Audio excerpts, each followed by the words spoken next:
My wife doesn't understand why I go to the strip club. It has nothing to do with sex, you understand? I need a pinch of sexual energy in a room to relax, but it's more about being out. I like the music. A few naked chicks in there, it just makes me feel good. But I'm not trying to like socialize or meet anybody. You know, sometimes I go to the strip club and I bring a book.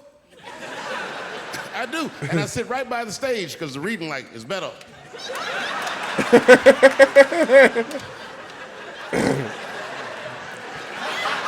No, thank you. Stupid. One time I went to a strip club, and this is weird. I don't know why. The stripper, for some reason, told me her real name. I know, so I left. She didn't understand. She was like, "Where are you going?" I was like, "Good night, Deborah."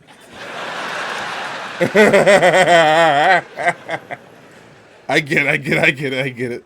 God bless her, but my wife is mistaken about my life. She told me once she thinks my job is fun. My job is a job. I'm fun.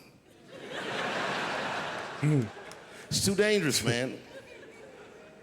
You know, all last year, I was touring with arguably one of the greatest, if not the greatest, living comedian, Chris Rock. Me and him toured all year last year. I've been watching this stuff. I've watched this stuff too. Chris was involved in what we blacks might even consider a goddamn 9/11. Chris got slapped in the face at the Oscars by Will Smith, which was one of the craziest things I'd ever seen. In fact, if you watch it live on television like I did, when it happened, I thought it was fake. I did, and I wasn't sure, so you know what I did? I waited, because unlike you, I know Chris. I waited like 30, 40 minutes, as long as it would take him to get to another party. And I called him on FaceTime, and he picked up. As soon as he picked up, he said, "You was the only nigga I had to answer the phone for." Apparently, Obama and Oprah, everybody had called this nigga to see if everything was all right. Apparently. And I thought it was fake. I didn't know. So I asked him, I go, "Well, you know." He said, "What?" I said, "Well, did it hurt?" It didn't hurt? And he said, "Yes, nigga, it hurt." And then I knew that it was real. And then, and only then, was I offended.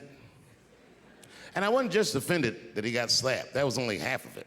The real offensive part was that after he slapped him, this nigga Will just sat down and enjoyed the rest of his evening. It was crazy. It was just... Right. Right, just relaxing and such, man. Exactly. What the fuck is this? Right. And all year, we was touring, and I couldn't wait to see what he was going to say in his special about this slap. And I toured him all year, but the night he taped his special, Chris was one of these guys, he's crafty. You never know what he's going to say until he really says it. So I went to see him tape his special. He taped it right up the street in Baltimore.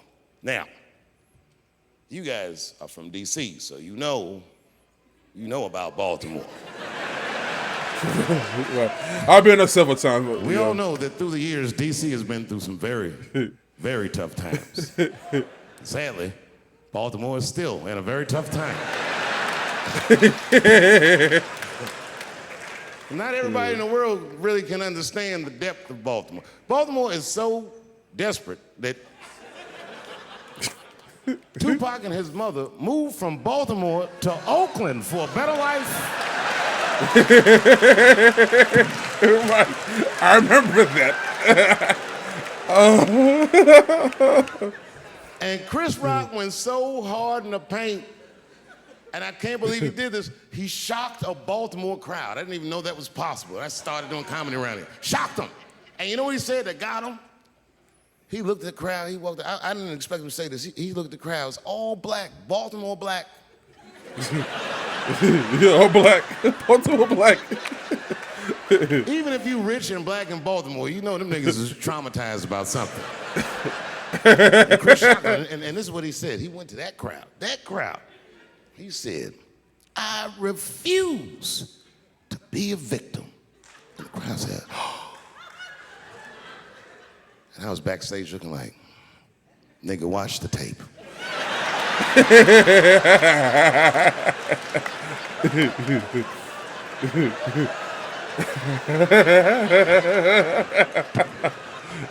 Duh.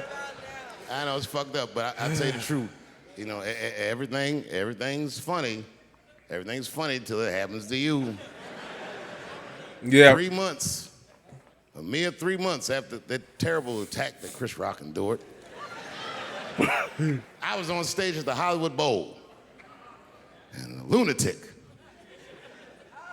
jumped out of the crowd and attacked me. Now, I remember tell you, that too. If it happens to you, you don't even know what the fuck is happening. It was like slow motion. I just looked over. I don't know this nigga. And I was looking. I said, "Oh my God, I'm being attacked." And this motherfucker was ragged. He jumped at me. He was like, "Ah!" I'm old, but I'm fast. I caught this motherfucker's head with my hand and pulled his hoodie over his eyes. I can still feel his head in my hand. It was spongy. He had been growing dreadlocks. Not the beautiful dreads that Rastafarians grow. These were accidental LA homeless dreads. Accidentally Leaves and sticks and bottle caps and shit in it. Some kind of grease. I was like, ugh, like this. And then I fell down. And he knocked me all the way on the ground. And I was like, man, this is a bad situation. I'm like, I don't know if I'm gonna die or what's gonna happen. But in that moment of vulnerability, you know what occurred to me that had never occurred to me before in my life? In that moment, it occurred to me that bodyguards should not wear dress shoes to work. Travis! This nigga came out slipping and sliding on some kind of beautiful loafer and fell flat on his back. I said, oh my God. Now both of us are down. I gotta handle this shit myself. And then the kid that knocked me down, he popped out, boom, and we looked at each other and realized at the same time, I was bigger than him. And that motherfucker took off running. And I started to chase him, and I said, fuck him. And I picked the microphone up. I said, I'm gonna finish this show now. That's right. Oh man, that was good. That was good. For 3 months before that, I'd been making fun of Chris Rock. And people would ask me all the time. They'd say, Dave, what would you do if you were Chris Rock and Will Smith slapped you in the face? And to this day, the answer is the same. Well, I don't know what I would have done.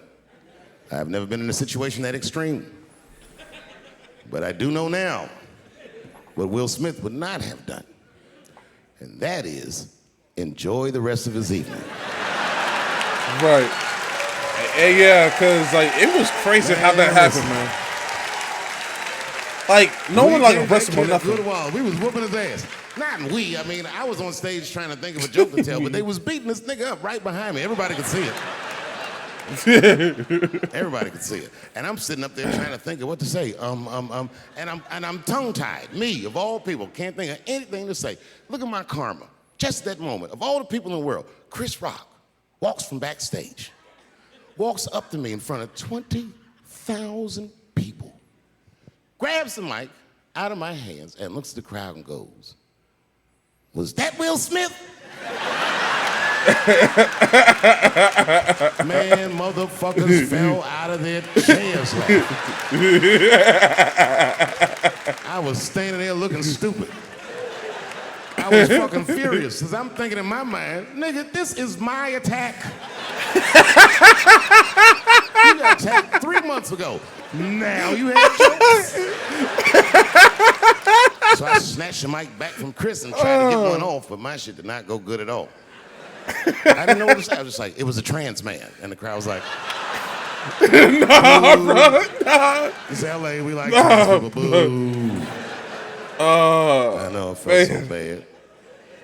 I felt so bad. But I know why I did it. You have to be there to understand, but man, when that guy tackled me, it was like a movie or something. You gotta picture this. Picture a famous person you like. Every famous person. All right, so I'm gonna end it right here, man. Yo, that is to say, look, so far so good. This special is promising. It is hilarious. It is controversial shit. So, anyways, I'm gonna have to go. So, if you guys really enjoyed this reaction today, make sure you hit that like button, subscribe, and share. Let me know in the comment section down below what you want me to react to next. Thank you so much for watching, and as always, my name is Nova, and I'll see you in the next episode. Peace.